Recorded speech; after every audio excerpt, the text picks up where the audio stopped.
시간 다 같이 일어나셔서 오늘 우리에게 주신 말씀을 같이 읽겠습니다. 우리에게 주신 말씀은 창세기 25장 27절부터 34절까지 말씀입니다. 이 말씀 통해서 살아계신 하나님의 음성을 다 함께 들을 수 있길 바랍니다. 27절부터 말씀을 함께 읽도록 하겠습니다. 그 아이들이 장성함에 에서는 익숙한 사냥꾼이었으므로 들사람이 되고 야곱은 조용한 사람이었으므로 장막에 거주하니 이삭은 에서가 사냥한 고기를 좋아하므로 그를 사랑하고 리브가는 야곱을 사랑하였더라. 야곱이 죽을 쏘았더니 에서가 들에서 돌아와서 심히 피곤하여 야곱에게 이르되 내가 피곤하니 그 붉은 것을 내가 먹게 하라 한지라. 그러므로 에서의 별명은 에돔이더라. 야곱이 이르되 형의 장자의 명분을 오늘 내게 팔라. 에서가 이르되 내가 죽게 되었으니 이 장자의 명분이 내게 무엇이 유익하리요. 야곱이 이르되 오늘 내게 맹세하라. 에서가 맹세하고 장자의 명분을 야곱에게 판지라.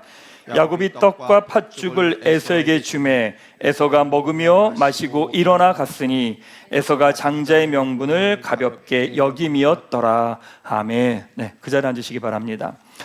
가슴에 손을 대고 제가 하는 선포 따라하겠습니다. 나는 모든 신령한 복을 가졌습니다. 나는 거룩하고 흠이 없는 존재입니다. 나는 만물을 다스리는 권세를 가졌습니다. 그것을 누리며 살아갈 것입니다. 아멘. 네, 감사합니다. 최근에 어떤 분이 저에게 책을 한 권 보내주시면서 이 책에 대해서 어떻게 생각하냐라고 물으시는 겁니다. 책을 사서 보내주셨으니까 고마운 거죠. 그 책 제목이 뭐냐? 다크심리학이라고 하는 책입니다. 그 책의 내용 전제는 인간은 감정이 아니라 계산으로 움직인다라고 봅니다. 그리고 이게 전제를 짓습니다. 모든 관계는 거래다라고 이야기를 합니다. 그래서 저자는 뭐라고 말하냐면 거기에서 자신은 인간의 위로를 본다고 말합니다. 인간이 가진 이기심을 인정할 때 감정은 자유로워지고 관계는 훨씬 단순해진다라고 말합니다. 그러니까 인간관계의 피로는 선의의 부족이 아니라 현실 인식의 부족에서 온다라고 말합니다. 또 그럼 맨 마지막에 그런 이야기 합니다. 인간을 불신하지 말되 인간이 가진 어두움을 읽으라라고 하는 것이 그 책의 내용입니다. 개인적으로 그 책을 읽으면서는 참 통찰력이 있다. 이 시대의 현실적인 이야기다라고 생각을 했습니다. 복음을 아는 사람만이 또한 적용할 수 있는 내용도 참 많이 있기도 합니다. 늘 그렇듯이 그 책이 보지 못하는 것이 있다면 그것은 바로 복음입니다. 눈에 보이는 것만으로 이야기한다면 그 책은 되게 탁월한 책이기도 합니다. 그런데 보이지 않는 것을 관점으로 보면 아주 단편적인 부분만을 보여주는 책이기도 합니다. 믿는 사람들은 어떻습니까? 믿는 사람들도 계산하나요? 네, 계산합니다. 근데 믿는 사람도 다른 누군가에게 뭔가를 주고 나누어 주죠. 믿는 사람들도 동일하게 계산을 합니다. 근데 여기까지는 자기계발서와 동일합니다. 그런데 그 다음부터 차이가 나타납니다. 그럼 우리는 누구와 계산하나요? 이 땅에 있는 사람들은 눈에 보이는 사람과 계산을 합니다. 우리는 누구와 계산하느냐? 하나님과 계산을 합니다. 그것을 믿음이라고 이야기를 합니다. 신앙이 없는 사람들은 눈에 보이는 사람하고 계산을 하는 것이요, 손해보지 않고 내 것을 챙기기 위해서 계산을 합니다. 일방적으로 주는 관계는 오래가지 못한다라고 하는 이야기를 하는 것이죠. 지금 주고 지금 거두려고 합니다. 그러니까 우리 안에 서운함이 있고 억울함이 있고 속상한 마음이 있는 거죠. 신앙은 무엇이냐? 하나님과 계산하려고 합니다. 이 사람에게 주고 하나님에게서 받으려고 합니다. 지금 내가 이것을 뿌리면 언젠가는 거둘 거라고 하는 믿음이 있습니다. 그렇게 때로는 손해보기도 하고요, 때로는 번거로운 일을 감당하기도 하고요, 때로는 양보를 하기도 합니다. 이 두 가지 마음이 그런데 우리 안에 섞여 있다는 거예요. 어떨 때는 하나님과 계산하고 싶은 마음이 있을 때가 있고 어떨 때는 사람하고 계산하고 싶을 때도 있다는 거죠. 좋은 마음으로 시작하지만 나중에는 내 마음이 상하기도 합니다. 이 두 가지 마음에서 우리가 왔다 갔다 하고 있죠. 최고의 예배자에 대한 말씀을 준비하면서 갑자기 든 생각이, 우리랑 가장 비슷하지만 가장 최고의 예배자로 세워졌던 사람이 누구였을까 생각이 드는 거예요. 그게 누구였나 봤더니 바로 야곱입니다. 우리가 알고 있는 야곱은 속이는 사람입니다. 그리고 정면 대결을 하지 않습니다.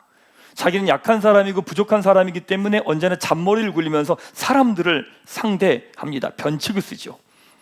근데 야곱이 마지막 순간에 그가 하는 유언이 있었습니다. 그 사람이 어떤 존재인가 라고 하는 것은 그 사람이 하는 마지막 말에 담겨 있습니다. 야곱의 유언이 무엇이냐? 창세기 47장 30절 자막으로 한번 같이 말씀을 읽도록 하려고 하는데 자막이 없나 봅니다. 47장 30절 말씀 제가 읽겠습니다. 이스라엘이 죽을 날이 가까움에 그의 아들 요셉을 불러 그에게 이르되 이제 내가 내게 은혜를 입었거든 청하노니 내 손을 내 허벅지 아래에 놓고 인애와 성실함으로 내게 행하여 애굽에 나를 장사하지 아니하도록 가라 라고 말합니다. 야곱의 마지막에 뭐라고 말하느냐? 할아버지 아브라함과 아버지 이삭의 약속대로 가나안 땅에 나를 그곳에 묻으라 라고 하는 이야기를 합니다. 하나님을 향하여 내 인생의 모든 방향을 맞추는 것, 그게 바로 예배입니다. 여러분들에게 예배를 중요하게 강조하는 이유는 무엇이냐면 바로 이 자리에서 하나님을 향해서 나의 몸과 마음과 정성의 방향을 다 맞추는 사람만이 내가 서 있는 바로 그 자리에서 나의 모든 것을 맞춰갈 수 있기 때문에 그렇습니다. 아이들에게 예배를 강조하는 이유는 무엇이냐면 예배에 자기의 모든 것을 집중한 아이야말로 자기가 해야 될 공부 가운데서도 자기의 모든 것을 집중할 수 있기 때문에 그렇습니다. 예배란 자기의 모든 것을 집중하는 것, 바로 그것이 예배입니다. 이번 뜨거운 여름을 보내면서 야곱에 대한 말씀을 조금 선포하려고 합니다. 너무나 이기적이고 자기중심적이었던 야곱이 최고의 예배자가 되어가는 것을 보면서 하나님께서 우리 역시도 그렇게 빚어가고 계신다라고 하는 것을 보게 될 겁니다. 우리가 실패하는 순간, 우리가 무너지는 순간, 우리의 죄악으로 깨어지는 그 순간에도 하나님의 손길은 멈춘 적이 없었고 그 모든 것이 합력하여 선을 이뤄가며 우리를 최고의 예배자로 세워가고 계심을 보게 될 겁니다.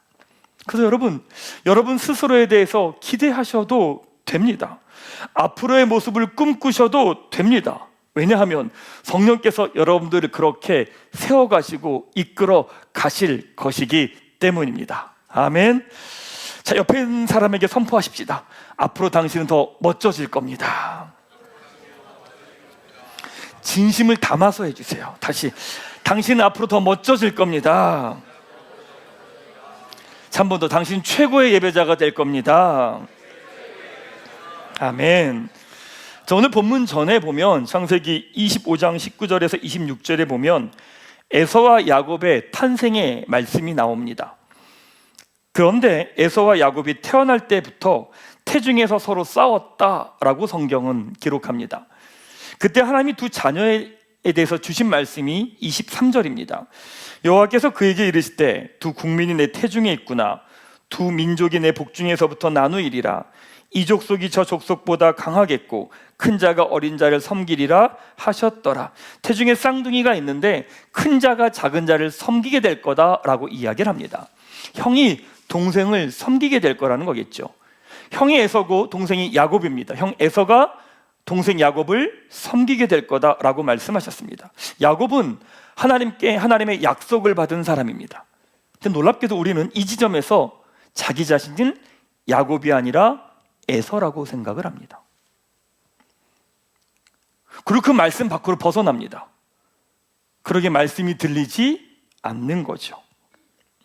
왜 우리는 종종 말씀을 읽으면서 에서라고 생각할까?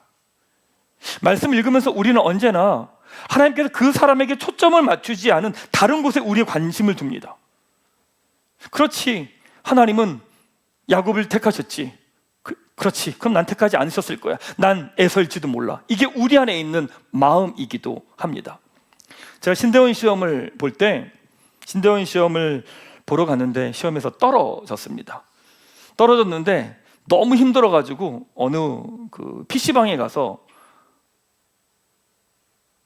예배를 인터넷으로 들은 거예요. 참 참 괜찮은 사람입니다.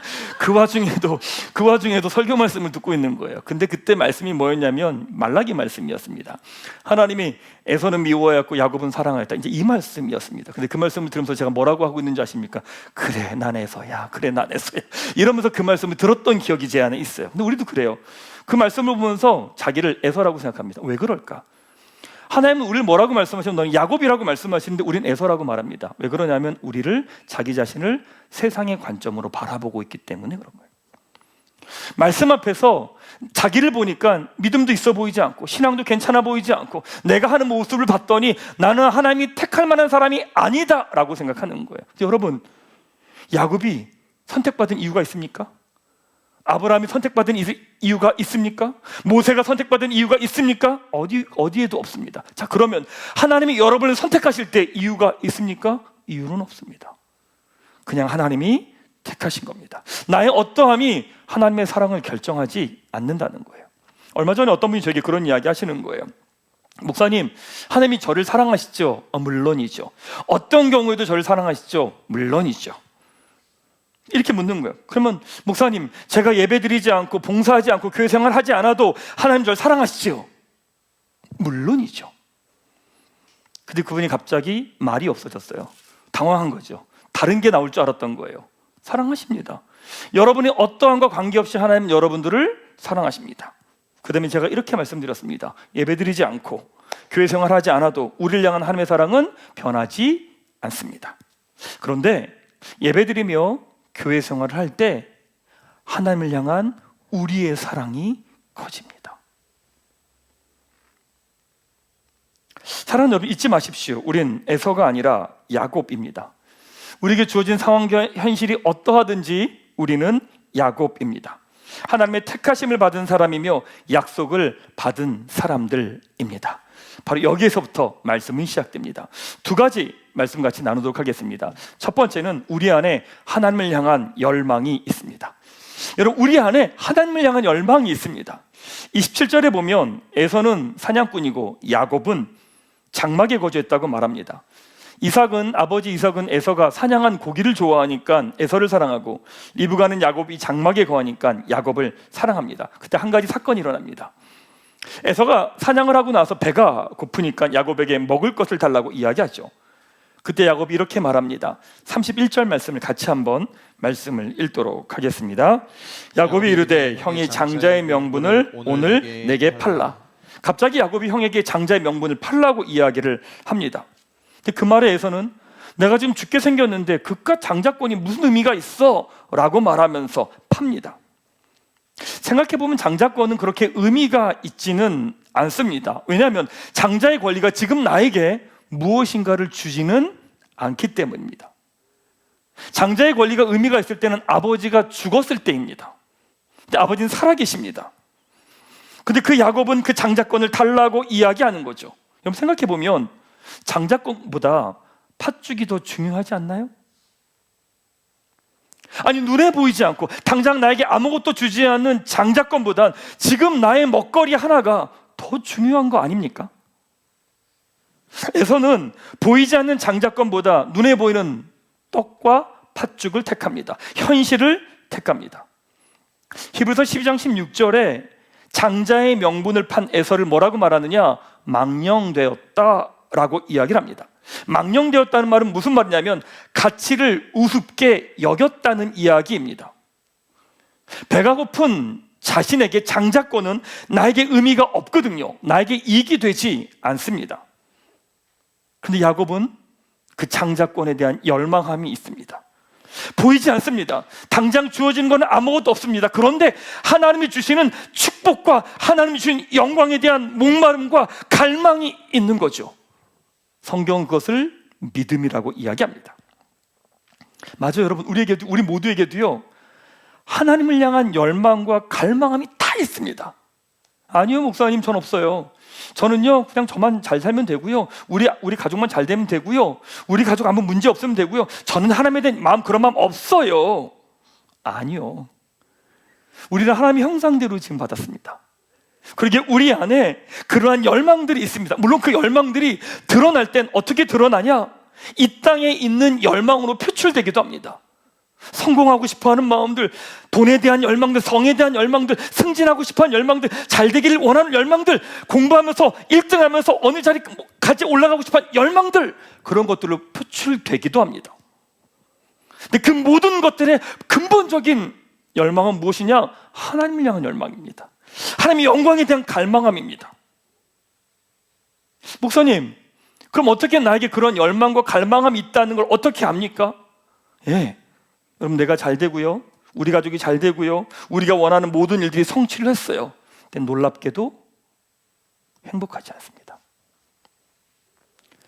잠시 그것이 기쁨이 되고 잠시 그게 위로가 될 수 있지만 그것이 나에게 행복이 되지 않습니다. 아무 문제가 없습니다. 많은 성취를 했고 많은 걸 이뤘습니다. 근데 놀랍게 왠지 모를 공허함이 있습니다. 허무함이 있습니다. 내 옆에 있는 가족에게도 이야기하지 못하는 외로움들이 우리 안에 있습니다. 사람들은 이 마음을 해결해 보겠다고 이 땅에 있는 모든 방식을 가지고 해결해 보겠다고 애를 쓰죠. 근데 그러면 그럴수록 그 마음은 더 깊어져 갑니다. 작년에 나온 책 중에 입시교육의 전설이라고 불리는 스터디코드의 조나무 대표가 쓴 공허의 시대라고 하는 책이 있습니다. 그 책의 책 제목의 내용 간단합니다. 이겁니다. 치열하게 살았는데 왜 이렇게 허무한가? 이 내용입니다. 그렇게 치열하게 살아가고 그렇게 성공하고 그렇게 애쓰며 살아갔는데 왜 내 인생은 그렇게 허무한가? 라고 합니다. 왜 그렇게 허무한 마음이 있을까? 내가 이렇게 성취하고 뭔가를 이루고 뭔가를 달려갔는데 그럼 잠시 행복한데 왜 난 외로울까? 왜 이런 마음이 드는 걸까? 성경 그 정체를 전도서 3장 11절에서 이렇게 말합니다. 자막으로 말씀 좀 같이 읽도록 하겠습니다. 하나님이 모든 것을 지으시되 때를 따라 아름답게 하셨고 또 사람들에게는 영원을 사모하는 마음을 주셨느니라. 영원을 사모하는 마음 우리에게 주셨대요. 히브리어로 보면 이 영원을 사모한다는 말은 어떤 의미냐면 보이지 않는 것을 사모하는 마음이에요. 보이지 않는 것의 근본적인 것은 무엇이냐? 하나님이시죠. 하나님은 영이시니 하나님 보이지 않습니다. 그러니까 우리 안에 근본적으로 갇혀있는 마음은 무엇이냐면 하나님을 사랑하는 마음이 우리 안에 있다는 거예요. 그러니까 이 땅에 눈에 보이는 것이 아무리 많아도 그것이 우리에게 만족을 주지 않는 거예요. 특별히 문제가 있는 것도 아닌데 마음이 공허하고 허무한 분들 계실 겁니다. 괜찮은 것 같고 잘 되는 것 같고 자녀들도 그냥 잘 자라가고 있는데 왠지 내 안에 모를 불안함으로 다가오는 분들이 있을 겁니다. 왜냐하면 우리 안에 영혼을 사모하는 마음이 있기 때문에 그렇다는 거죠. 하나님을 향한 열망함이 있고요, 갈망함이 있고 목마름이 우리 모두에게 다 있다는 거예요. 그 사람 우리는 하나님 앞에서 더 열심을 내지 못하고 열심을 내지 못하는 자기 자신을 자책할 때도 있는 거예요. 우린 부모의 역할을 하기도 하지 않습니까? 왜 부모의 역할 그 정도밖에 못할까라고 생각할 때도 있고요, 직장에서 일을 할 때도 왜 나는 그만큼 하지 못할까라고 하는 자책하는 마음이 우리 안에 다 있는 거예요. 그런 마음이 왜 있는 줄 아십니까? 근본적으로 하나님을 향한 열망이 우리 안에 있기 때문이라는 거예요. 사랑하는 여러분, 그 열망이 여러분들을 지금 이 자리까지 이끌어 온 겁니다. 사랑하는 여러분의 생각과 감정과 마음과 관계없이 하나님께서 여러분에게 그 열망을 주셨음을 믿으시기 바랍니다. 바로 여기서부터 시작합니다. 두 번째 메시지는요, 하나님은 부족함이 아니라 그 열망을 받으신다는 거예요. 야곱에게 하나님에 대한 열망이 있고 갈망함이 있습니다. 근데 야곱이 장자권을 얻기 위해 쓰는 방법이 무엇이냐? 배고픈 에서의 상황과 심리를 이용합니다. 31절에서 한 번 더 읽도록 하겠습니다. 야곱이 이르되 형이 장자의 명분을 오늘 내게 팔라. 생각해보면 야곱은 장자권을 정당한 방법으로 받은 거 아닙니까? 배고픈 형 에서에게 거래를 한 거죠. 오케이, 내가 팥죽을 줄게. 그럼 장자권 나에게 팔아. 거래를 한 겁니다. 어찌 보면 야곱이 수완이 좋은 거 아닌가요? 그리고 에서와 야곱은 이 거래가 효과가 없다라는 걸 알았을 겁니다. 왜냐하면 장자권은 오직 아버지의 최종 선언과 축복이 있어야만 승계가 되거든요. 아버지가 살아있습니다. 자기들끼리 이야기를 합니다. 그게 별 의미가 없다라는 건 아마 둘 다 알았을 겁니다. 그러기에 에서는 장자권을 아무렇지도 않게 여긴 거예요. 그럼에도 야곱은 장자권에 대한 갈망함이 있었던 거죠. 그만큼 에서는 장자권을 소홀히 여긴 거고요. 그만큼 야곱은 장자권에 대한 갈망함이 있었던 거죠. 근데 여기서 문제가 무엇이냐면 하나님의 뜻을 내 방식대로 이루려고 했다는 거예요. 동기는 하나님을 향한 믿음입니다. 근데 수단은 철저하게 인간적이고 자기중심적인 거예요. 하나님의 뜻은 하나님이 이루어 가시죠. 그게 하나님 나라입니다. 미리 하나님이 약속하셨죠. 큰 자가 작은 자를 섬길 거다라고 하나님이 약속하셨습니다. 그러면 그렇게 되겠죠. 근데 야곱이 기다리질 못합니다. 자기 방법을 씁니다. 자기 수단을 씁니다. 자기 생각대로 만들어 갑니다. 거기에 힘이 들어가고 계획이 들어가고 욕심이 들어갑니다. 하나님 믿습니다. 근데 결정적인 순간이 되면 내 방법, 내 수단, 내 계획을 사용하는 거죠. 야곱의 계획이 되게 좋은 계획이었습니다. 성취할 수 있는 하나님의 뜻을 이뤄갈 수 있는 좋은 계획이었습니다. 근데 야곱은 그 계획 때문에 집으로부터 약 230km 떨어진 곳으로 도망가야 했고, 그토록 사랑하고 사랑받던 엄마 리브가를 다시는 보지 못하게 됩니다. 우리도 그런 마음이 있습니다. 하나님을 믿죠. 하나님 믿습니다. 하나님 사랑합니다. 하나님의 뜻대로 살아가고 싶은 열망이 있습니다. 놀랍게도 결정적인 순간이 되면 우리는 내 수단과 방법을 사용합니다. 우리 수단과 방법은 참 자기중심적입니다. 언제까지 기다려야 됩니까? 그럼 아무것도 하지 말라는 겁니까? 결국 내가 이루겠다고 하는 거죠. 잘해보겠다고 애를 써요. 근데 계속 깨어져 버리는 거예요. 우리 가정 내가 아름답게 세워가보고 싶어요. 근데 노력하면 노력할수록 관계가 깨어져요. 우리 자녀 잘 키우고 싶은 마음이 있어요. 근데 애를 쓰면 쓸수록 자녀와의 관계가 멀어지고 갈등이 생겨요. 교회 생활 잘해보고 싶어요. 믿음 생활 잘해보고 싶어요. 근데 그러면 그럴수록 불편한 사람이 생기고, 왜 이렇게 피하고 싶은 상황들이 많은지. 어쩜 우리 안에 억울한 마음이 있는 거예요. 하나님, 저 잘하고 싶어요. 잘하고 싶고요. 정말 아름답게 해보고 싶어요. 이 마음이 있는데 계속 어그러져 가는 거예요. 사랑하는 여러분, 그럼 야곱이 실패했습니까? 하나님이 실패했습니까? 야곱의 인생이 끝났습니까? 하나님이 모든 것을 실패하신 것입니까? 이 사건에 대한 하나님의 평가가 있습니다. 오늘 보면 34절입니다. 같이 한번 말씀을 읽도록 하겠습니다. 야곱이 떡과 팥죽을 에서에게 주매 에서가 먹으며 마시고 일어나 갔으니 에서가 장자의 명분을 가볍게 여김이었더라.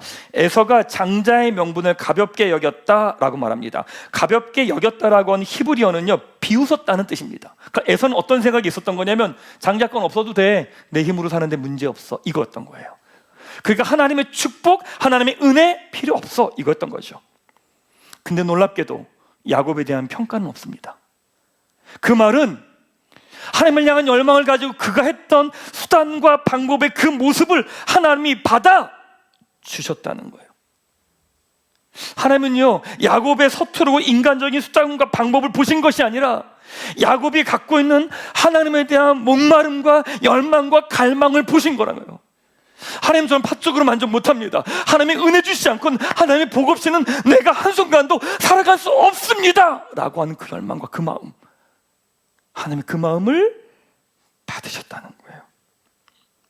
사람은 우리 안에 하나님에 대한 목마름과 열망이 다 있습니다. 그런데 어떻게 풀어가야 될지 몰라요.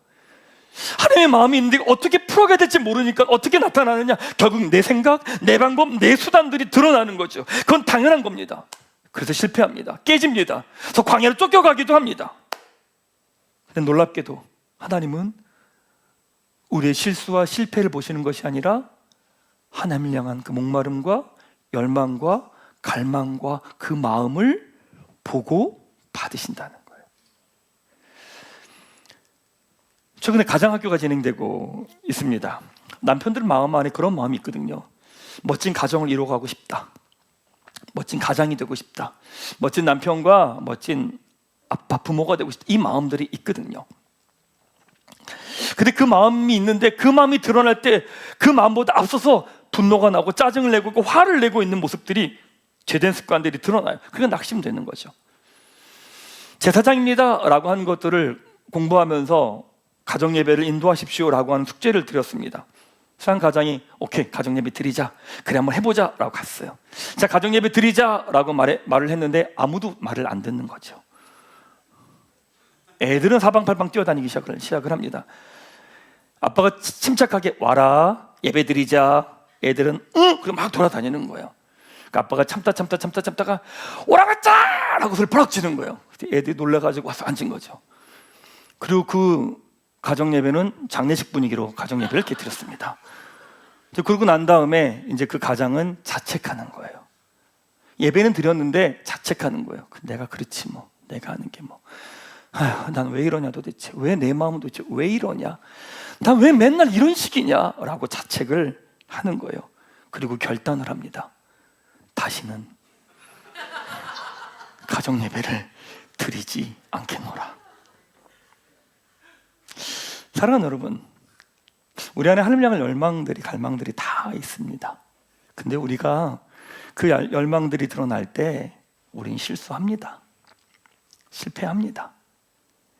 그게 우리입니다.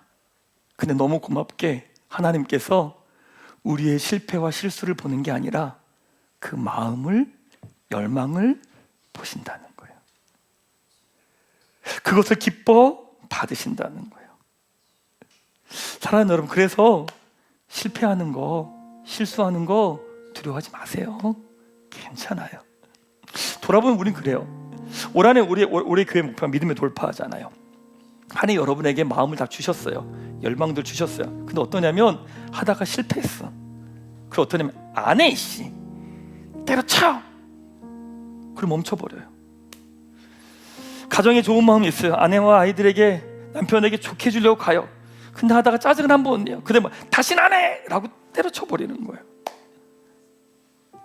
사랑하는 여러분, 하나님은 우리의 실수와 우리의 부족함과 연약함 안 보세요. 왜요? 우리 원래 그런 사람들이거든. 하나님 기뻐 받으시는 게 뭐냐면 하나님을 향한 그 마음이에요. 사랑하는 여러분, 그 마음 또 어디다가 잃어버린 거 아닙니까? 내가 한번 실수하고, 내가 실패하고, 내가 잘못했다고 해서 그 마음조차 어디다 버린 거 아닙니까? 놀랍게도 실패해요. 실패하면 그냥 그 실패한 것 때문에 나는 다듬어지는 영역이 있어요. 근데 놀랍게 하나님은 그 실패를 보는 게 아니라 그 마음을 보세요. 예전에 아이들이 어릴 때 음식을 만들어서 왔어요. 음식인지 버려야 되는 건지 구분하기 되게 어려웠지만 애들이 음식을 만들어서 가져온 거예요. 그거 가지고 뭐라 말하겠어요? 아이의 마음을 보겠죠. 우와, 요리사네 요리사, 어떻게 이렇게 잘했어. 사실 맛을 보진 않았습니다. 그 마음이면 됐죠. 하나님이 그 마음을 보신다는 거예요. 혹시 지난 한 주간 잘하고 싶은 마음이 있었고, 잘해보고 싶은 마음이 있었고, 부모로서도 남편이고 아내고 또 직장인으로서, 삶의 신앙인으로서 잘해보고 싶은 마음이 있었는데 실수하고 실패하고 무너져서 낙심한 분들 계십니까? 그래서 난 안 되나 보다, 난 할 수 없나 보다. 아니요. 하나님은 그 마음을 받으십니다. 그 마음을 보십니다. 오늘 예배하며 다시금 일어나십시오. 다시금 시작하십시오. 깨어지고 무너지더라도 그 마음을 가지고 한 걸음 한 걸음 믿음의 걸음을 걸어 가십시다. 하나님이 그것을 우리의 예배로 받아 주십니다. 다시 예배의 걸음을 향해 나아가는 한 분 한 분 되시기를 주님의 이름으로 축원합니다.